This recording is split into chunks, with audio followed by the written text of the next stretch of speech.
Open camera नु अब ओकरा जैसे 5-2 मिनट हो ही नु तो कैसे टच कर देगा थोड़ा सा ना तो बुझ जी। चलिए टिपी।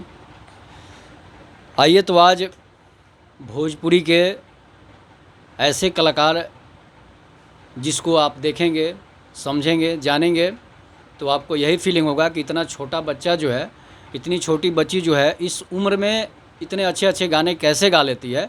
तो इनका नाम है नैन्सी मिश्रा और इनके भाई हैं छोटे, उनका नाम है सत्यम मिश्रा, जो कि ये दोनों भाई बहन मिलकर जिस तरह आपने देखा होगा कि मैथिली ठाकुर को आपने देखा होगा कि अपने भाई छोटे भाई को लेकर जो गाने गाती है वो कितना वायरल है, बिहार का ब्रांड एम्बेसडर भी बन चुकी है। उसी तरह जो है अश्लीलता से पड़े ये ऐसी बच्चों के द्वारा गाना गाया जाता है जिसे आप हर बार सुनना चाहेंगे। जिस तरह से भक्ति गानों को सुना जाता है उसी तरह इनके गाने जो हैं कर्णप्रिय हैं और आप इनके गानों को सुनेंगे। तो नैन्सी, सबसे पहले आपका हमारे चैनल पर स्वागत है। सभी को राधे राधे, जय श्री राम। सभी का स्वागत है, बहुत बहुत धन्यवाद जुड़ने अच्छा, के लिए। पहली बार गाना कब गाई थी? पहली बार मतलब सॉन्ग जब शुरू किए थे 2.5-3 साल पहले। 2.5-3 साल पहले। जी। तो कौन सा गाना था पहले? सबसे पहला गाना मैं सीखी थी जो कि भगवान कृष्ण का था। मैं थोड़ा सा सुनाना चाहूँगी।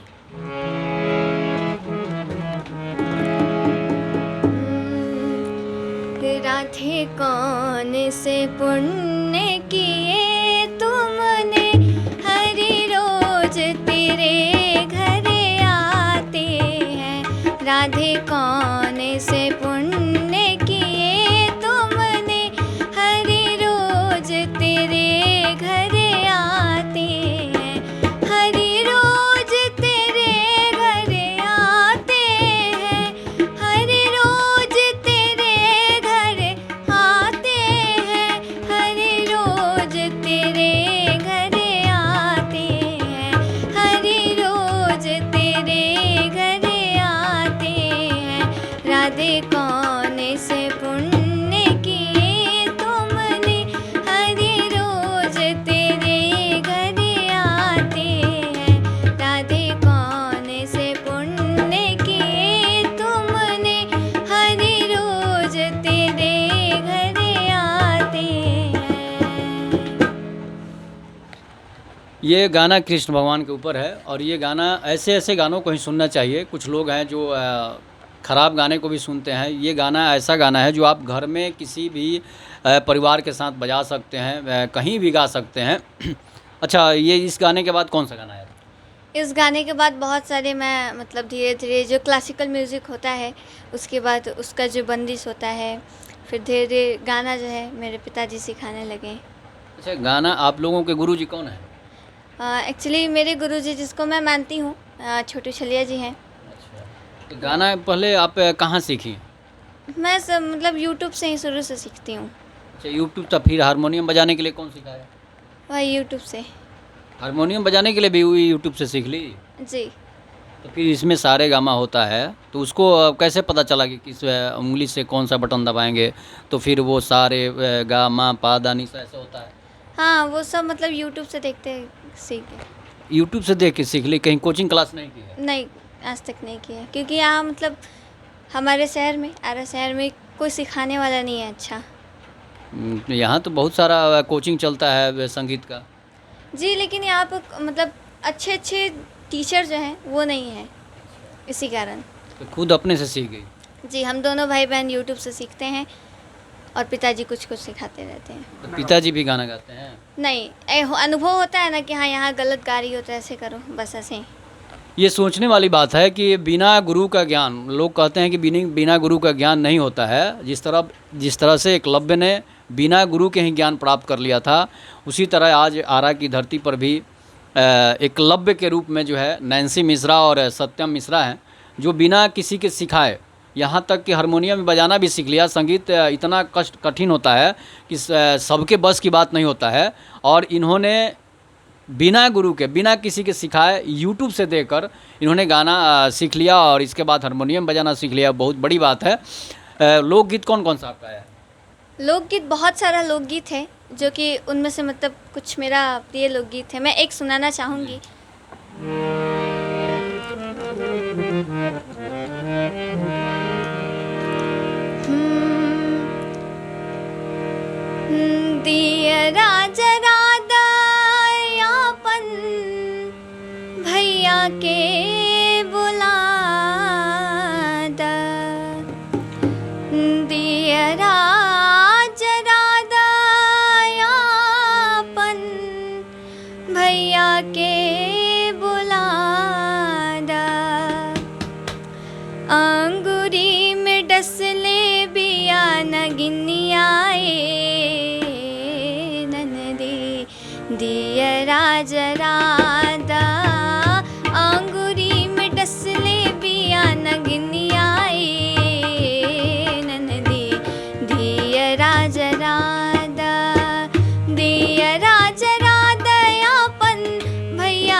जरा दयापन भैया के बुलादा, नास नास उठेला लहरियाए ननदी, दियरा जरा दांगुरी में डसले बिया नगिनियाए ननदी, दियरा जरा दा अंगुरी में डसले बिया नगिनियाए ननदी, दियरा जरा दा। ये गाना पता है किसका है? जी बहुत सारे सिंगर गाए हैं, लेकिन जो मेरी प्रिय सिंगर हैं मैथिली ठाकुर जी, मैंने उनका सुना है। ये गाना मंडन मिश्र का गाया हुआ है, जो आज से 50 साल 60 साल या मतलब 100 साल पहले का गाना है। अब हमको तो याद नहीं है कितने दिन का है, लेकिन इनका जो गाया ये बहुत पुराना गीत है, इसको देवी भी गाई थी। अच्छा, आपको ये बताइए कि आपको प्रेरणा कहाँ से मिली? कैसे सोची कि हम गायक बनेंगे? सब कोई इस उम्र में पढ़ता है, स्कूल जाता है, आपको कैसे दिमाग में आया कि हमको गायक बनना है? मतलब मैं इसकी जितनी थी तो मुझे मतलब पता भी नहीं था कि क्या हारमोनियम भी होता है, ऐसा चीज़ कुछ पता नहीं था। मतलब जैसे बच्चों का होता है ना, हर रोज़ नया नया ख्वाहिश बदलते रहता है, डॉक्टर बनना है, इंजीनियर बनना है। तो मेरा एक ख्वाहिश था कि मेरे को डॉक्टर बनना है। तो कोरोना चल रहा था, कोरोना का समय था, जब सेकंड लॉकडाउन लगा तो मेरे पिताजी दिल्ली से आ रहे थे। तो एयरपोर्ट जो है, एयरपोर्ट में चेकिंग हुआ। फिर पटना एयरपोर्ट में आए तो उनका जो कोरोना टेस्ट हुआ वो नेगेटिव निकल गया। तो आए, फिर बीमार हो गए पिताजी, दवाई हुआ, फिर ठीक हो गए। फिर उसी दौरान मेरे गुरुजी छोटू छलिया जी आए। तो मेरे पिताजी बोले कि ज़िंदगी किसी का भरोसा नहीं है, ना मेरा भरोसा ना है, किसी का भरोसा नहीं है। तो पिताजी बोले कि कुछ दिखाइए, आप इस लाइन में हैं तो कुछ बताइए क्या करना चाहिए। तो पिताजी गुरुजी बोले कि इनको सिखाइए बाबू को। तो फिर सत्यम जो है हारमोनियम वो ख़रीद के लाए अपने पैसे से, क्योंकि उस समय पिताजी बीमार थे, तो जितना पैसा लाए थे सारा ख़त्म हो गया दवाई में। तो इतना छोटा हारमोनियम था, तो वो लाए ख़रीद के। उसके बाद सत्यम को हारमोनियम सिखाएं, सरगम सिखाएं। तो उसका फिर तबला लाएं तो पापा थोड़ा थोड़ा बजाते थे तबला, झाल तो बजाते हैं लेकिन तबला एकदम थोड़ा थोड़ा। तो जहाँ पापा जो मेरे पिताजी हैं बाहर जाते थे बाहर, तो सत्यम जो है तबला निकाल के उनके छुप के उनसे बजाता था। और सत्यम को शुरू से ही जो सिंगिंग में मन ही नहीं लगता था। तो फिर सत्यम बोला पापा से डर के कि पिताजी हमको नहीं सीखना सिंगिंग, हमको तबला वादक बनना है। तो पिताजी बोले ठीक है चलो तुम इसमें लग जाओ, तुम इसमें लग जाओ। तो मतलब छोटू छलिया पापा के दोस्त हैं? जी, वो आते रहते हैं।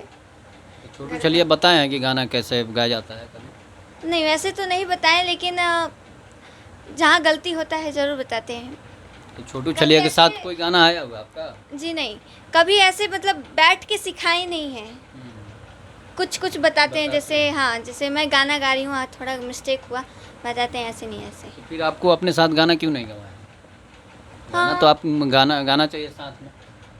बिल्कुल उनका भक्ति सॉन्ग है, मैं बिल्कुल गाऊंगी उनके साथ, मौका मिलेगा ज़रूर गाऊंगी। लेकिन पिताजी बोले हाँ, इन दोनों का जो कॉम्बिनेशन है हमारा भाई बहन का बहुत लोगों को पसंद आया है, तो बस ऐसे ही गाना है। और जैसे आजकल के जो सिंगर्स हैं वो हमारी जो संस्कृति है, भारतीय संस्कृति, वो भूलते जा रहे हैं। और बहुत सारे लोग हैं जो भोजपुरी को मतलब सुनना पसंद नहीं कर रहे हैं, सुनने को छोड़े बोलना भी पसंद नहीं कर रहे हैं। तो ये सब जो गाने हैं अश्लील गीत, जिनको हम परिवार के साथ बैठ के नहीं सुन सकते, तो इसीलिए पिताजी बोले नहीं, आप सीधा यही गाओ। तो आपको कैसा सिंगर बनना है? मेरे को एक ऐसा सिंगर बनना है कि सब लोग मेरे गाने को सुने। ऐसा नहीं है कि नहीं ये गाना अच्छा नहीं, इसको हटाओ, इसको ये सिंगर अच्छा नहीं, इसको हटाओ। परिवार के साथ बैठ के सुने। और मैं ज़्यादा भगवद गीता पढ़ती हूँ, तो भगवद गीता भगवान से लगाव है, तो बस मतलब ज़्यादातर भक्ति गाना गाना है? भक्ति लोकगीत अलग अलग भाषाओं में। तो कौन सा भाषा अभी तक जानकारी है?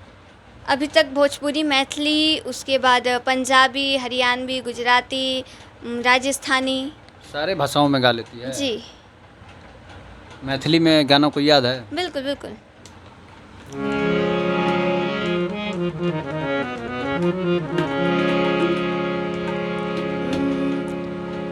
ए पहुना एहि मिथिले में रहुना, ए पहुना एहि मिथिले में रहुना, जौने सुखवा ससुरारी में, जौने सुखवा ससुरारी में, तौने सुखवा कहोना, ए पहुना एहि मिथिले में रहुना, ए पहुना एहि मिथिले में रहुना।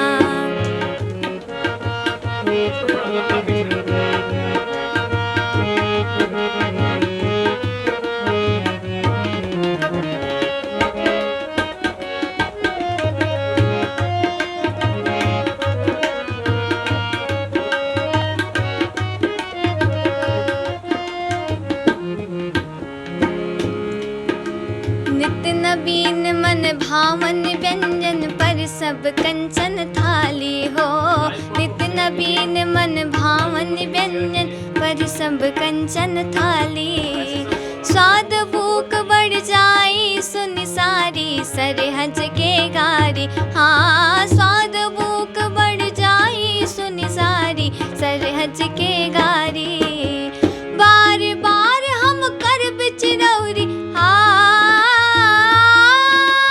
बार बार हम कर बिचरौरी, औरो कुछ ले होना, ए पहुना एहि मिथिले में रहुना, ए पहुना एहि मिथिले में रहुना, जौने सुखवा ससुरारी में, जौने सुखवा ससुरारी में, तौने सुखवा कहुना, ए पहुना एहि मिथिले में रहुना, ए पहुना एहि मिथिले में रहुना। और पंजाबी कौन सा गाना याद है? पंजाबी वेडिंग सॉन्ग है। चित्ता कुकड़ बने रे ते, चित्ता कुकड़ बने रे ते, कांसनी दुपट्टे वाली मुंडा सद के तेरे ते, कांसनी दुपट्टे वाली मुंडा सद के तेरे ते, चिंता कुकड़ बने रे ते, चिंता कुकड़ बने रे ते, कांसनी दुपट्टे वाली मुंडा सद के तेरे ते, कांसनी दुपट्टे वाली मुंडा सद के तेरे ते, कांसनी दुपट्टे वाली मुंडा सद के तेरे ते। अच्छा, गुजराती कौन सा गाना याद है? गुजराती बहुत सुंदर गीत है, गज़ल है।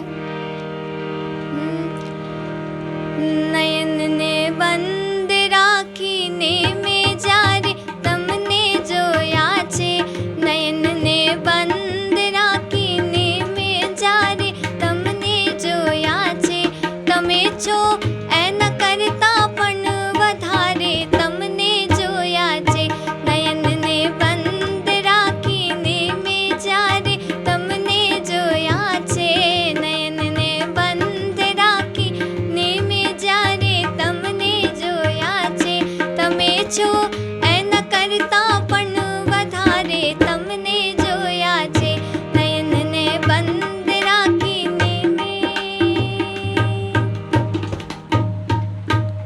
अच्छा, कभी आपने जो है जैसे इंडियन आइडल होता है या भोजपुरी सुर संग्राम होता है, उसमें कभी ट्राई की हैं? जी नहीं। आपको उसमें तो जाना चाहिए, इसलिए कि जो संगीत होता है एक आगे बढ़ने का एक बड़ा प्लेटफॉर्म होता है कि उसके थ्रू आप आगे बढ़ सकती हैं। बिल्कुल बिल्कुल, लेकिन हमारा यह मकसद है कि हम दोनों भले लेट से वायरल होके, लेकिन ये दो जोड़ी है वो एक साथ हो, ऐसे ही। बहुत अच्छी सोच है कि मतलब चलेंगे तो अपने भाई को साथ लेकर चलेंगे, भले उसमें टाइम लगे। अच्छा, जो है आप तो इतना दिन से गा रही हैं, 2.5 साल से 3 साल से गा रही हैं, और सत्यम जो है, तो सत्यम को तो आपके साथ गाने का मन था नहीं, सिंगर बनने का मन नहीं था, तबला बजाने लगा। तो सत्यम को पढ़ने का कभी मन करता है जी? हाँ हैं? हाँ स्कूल जाते हो? हाँ, कौन क्लास में? 4 में। तो दीदी बोली गाना गाने के लिए या तबला बजाने के लिए? तबला बजाने के लिए। तो आपको मन नहीं था? क्यों मन नहीं था? सिंगर बनने का मन ही नहीं करता है। क्या बनने का मन? सिंगर में होता है ना कि कोल्ड ड्रिंक नहीं पीना है, आइसक्रीम, उससे तो मुझे रहा नहीं जाता था। और कौन बता दिया कोल्ड ड्रिंक नहीं पीना है? ऐसा गला वाला खराब हो जाए, ऐसा कुछ हो जाता है। ऐसा थोड़े है गला खराब हो जाएगा कोल्ड हो रहता है, हो जाता है ऐसे। ड्रिंक? कौन बता दिया? कोई किसने? आइसक्रीम नहीं खाती है, कोल्ड ड्रिंक नहीं पीती है, तो देखो, कोल्ड ड्रिंक आइसक्रीम से कोई मतलब नहीं होता है। सिर्फ गाने के समय जब हम रिकॉर्ड कर रहे हैं सॉन्ग, उस समय नहीं पी सकते हैं, हमेशा थोड़े नहीं पीना है। हाँ, तो ऐसे भी हमको सिंगर बनने का मन ही नहीं करता। क्या बनने का मन कर रहा है? तबला वादक। मतलब केवल तबला वादक? हम सोचे कुछ डॉक्टर इंजीनियर बनने का। नहीं नहीं, केवल तबला वादक। तो पूरा कौन सिखाया है? कोई नहीं, यूट्यूब से सीखते हैं। आप भी यूट्यूब से सीखे हैं और दीदी भी यूट्यूब से? जी जी। तो तबला बजा के क्या बनने का मन है? आगे क्या बनने का मन है? तबला में बहुत ज़्यादा नाम कमाने का, बहुत बड़े तबला वादक बने और बड़े बड़े लोग के साथ बजाएं। कोई तबला वादक का नाम पता है? जी, क्या नाम? जाकिर हुसैन। और जाकिर हुसैन, ऋषभ ठाकुर और ऋषभ ठाकुर, और हमारे एक भैया थे जो शुरू तबला बजाते थे, ऋतिक दुबे। ऋतिक दुबे जो आपको सिखाए, आपको बताने के बजाने के लिए बताए? मतलब अभी भी सिखाते नहीं है वो। नहीं सिखाते नहीं। अच्छा, आप लोगों का फेवरेट सिंगर कौन है? मेरे तो मैथिली ठाकुर जी। मैथिली ठाकुर हैं। पवन सिंह? नहीं, पवन सिंह नहीं है। एक्चुअली मैं सुनती ही नहीं हूँ। तो आपको शिल्पी राज जैसा सिंगर नहीं बनना है, आपको मैथिली ठाकुर जैसा बनना है। जी। ये अच्छी बात है। मैथिली ठाकुर को आप देखे होंगे, मैथिली ठाकुर जो अश्लील गीत तो कभी गाती नहीं है, और इसके बाद मैथिली ठाकुर जो है उसका गाना जो है, चाहे नैन्सी मिश्रा का गाना हो, आप सेम उसी के आधार पर सुन सकते हैं। हाँ बताइए। मैं उनसे एक बार बात की थी, अच्छा। तो जब लाइव था तो लाइव में बात की थी, तो लाइव मैं देख रही थी, तो लाइव में बात हुआ, कट हुआ बात, तो वो बोली कि इन दोनों को देख के मतलब उनका बचपना याद आ गया कि कैसे स्ट्रगलिंग करती थी वो, कैसे बजाती थी। उनके भाई भी सेम वैसे ही थे, वो गाते नहीं थे, गाते टाइम रो देते थे, तो सेम इसी का वही हालत था। मतलब मैथिली ठाकुर के साथ जो समस्या था, नैन्सी मिश्रा के साथ भी वही समस्या था। तो इनको आप लोग आगे बढ़ाइए और ज़्यादा से ज़्यादा इनके पेज को फॉलो कीजिए। पेज का नाम क्या है? फेसबुक पेज का नाम है नैन्सी मिश्रा, और यूट्यूब चैनल का नाम है नैन्सी मिश्रा ऑफिशियल, और इंस्टाग्राम आईडी का नाम है सत्यम नैन्सी 1288, और ट्विटर अकाउंट का नाम है नैन्सी मिश्रा। अच्छा, गाना कौन लिखता है आपका? गाना लिखता नहीं कोई, मैं ही लिखती हूँ, मतलब खुद से गाना लिखती हैं? हाँ, सुन के यूट्यूब से। यूट्यूब से गाना सुन के कैसे लिखा जा सकता है? जैसे बहुत सॉन्ग का वर्ड होता है, तो उस वर्ड को कौन यूट्यूब थोड़े बताएगा? नहीं, जैसे मान लीजिए शारदा सिन्हा जी हैं, उनका मैंने एक गीत गाया, ए पहुना ए मसले में रहूना, तो वो जो शब्द बोल रही हैं उनको मैं पहले सुनी, मुझे अच्छा लगा ये गीत, मैं उसको सुन के फिर डायरी में लिखी, फिर प्रैक्टिस की, फिर प्रस्तुत की। उसी में से काट के लिखती हैं। अच्छा, ये बात बताइए कि आपका लोकगीत खुद से गाई हैं, वो कौन कौन सा है? खुद से तो मैं आपने जो भी गाना सुनाया, हाँ। दूसरे का गाना था, गाया हुआ गाना जी। था, अपने मुंह से गाई हैं, लेकिन जो आपका स्पेशल गाना हो, कोई एल्बम आपका कौन सा एल्बम आया? मेरा कोई एल्बम नहीं आया, मैं हारमोनियम तबला ही पे लगती अच्छा, हूँ। अभी एल्बम कोई नहीं आया है? नहीं, मैं एक भी कवर एल्बम बाई नहीं आया? नहीं, मैं कवर बाई गाती हूँ बस। तो एल्बम निकालने का नहीं विचार आता है? नहीं मैथिली मैं ठाकुर का तो मतलब- एल्बम आया हुआ है। आए, मैं मतलब ट्रैक पे होता है ना, जो हम हारमोनियम तबला के साथ अपने सिंगिंग को प्रस्तुत कर सकते हैं, मुर्की लगा सकते हैं, खटका लगा सकते हैं, वो सब हम ट्रैक पे नहीं कर सकते हैं। और आपका कितना भी फटा आवाज़ हो, कितना भी बेकार आवाज़ हो, वो ट्रैक पे बन जाता है, उससे अपना कमी महसूस नहीं होता। तो वही है कि पिताजी का कहना है कि ट्रैक पे गाना है, वैसे नहीं, जब आएगा काम तो ज़रूर गाना है, लेकिन अभी जो है, अभी से हम प्रैक्टिस करेंगे तो वो जो गले में होता है हरकत सब आ जाएगा। तो अभी से कोई ट्रैक पे गाने का चांस नहीं। अच्छा, मतलब चांस मिलेगा तो ये गाएंगे ट्रैक पे जो भी है। भोजपुरी की ऐसी ऐसी कंपनियां हैं जो ऐसे सिंगरों को मौका देना चाहिए। वैसे तो बाकी जो सिंगर हैं उनको मौका देते ही हैं लोग, ऐसे सिंगर को मौका देना चाहिए जो कभी अश्लीलता की तरफ ताकती भी नहीं, देखती भी नहीं हो। वैसे सिंगर जैसे कि नैन्सी मिश्रा हैं, और इनके गाने को आप लोग ज़रूर सुनिएगा। इसके बाद जो भी इनका गाना आएगा उसको सपोर्ट कीजिएगा आप लोग, इसलिए कि घर घर में ऐसे ही सिंगरों की ज़रूरत है। पवन सिंह और खेसारी लाल जैसे सिंगरों की ज़रूरत नहीं है। इसलिए कि अगर आप इनका गाना सुनेंगे तो आप इनके गाने को घर में बजा सकते हैं, और बाकी लोगों का गाना जो है वो घर में नहीं सुन सकते हैं, ना बजा सकते हैं, ना किसी को आप सुना सकते हैं। सिर्फ़ और सिर्फ शादी विवाह में उस गाने को आप लोग सुन सकते हैं। और हाँ, एक बात मैं कहना चाहूँगी कि शादी विवाह में, बहुत सारे शादी विवाह में कि एक बेटी को देवी के रूप में बैठाया जाता है, कन्यादान दिया जाता है, और एक तरफ देवी के रूप में एक बेटी को पूजा जाता है, और एक तरफ जब देखिएगा उसी शादी में एक बेटी का मतलब इज्जत का तमाशा बनता है, उसको नचाया जाता है। तो ये जो बात है मुझे बहुत बुरी लगती है। ये तो लोगों की सोच है, बड़े बड़े लोगों की शादियां में भी ऐसा होता है, तो वो उसकी मजबूरी होगी जो कर रहा है। ऐसा काम तो हालांकि नहीं करना चाहिए, लेकिन दुनिया है, चलते रहता है। हर किसी के पास पैसे की ज़रूरत होती है, पैसे के लिए लोग कुछ भी कर सकते हैं। इसलिए सब लोग, अच्छे अच्छे लोग जो हैं वो पैसे के पीछे नहीं भागते हैं, प्रतिष्ठा को दांव पर नहीं लगाते हैं। लेकिन कुछ ऐसे लोग हैं जो अपने प्रतिष्ठा, पैसे के लिए प्रतिष्ठा को भी बेच देते हैं। पैसा अगर चला जाए तो हम कमा सकते हैं मेहनत करके, लेकिन एक बार जो इज्जत होता है, मान सम्मान होता है लोगों के नज़रिए में,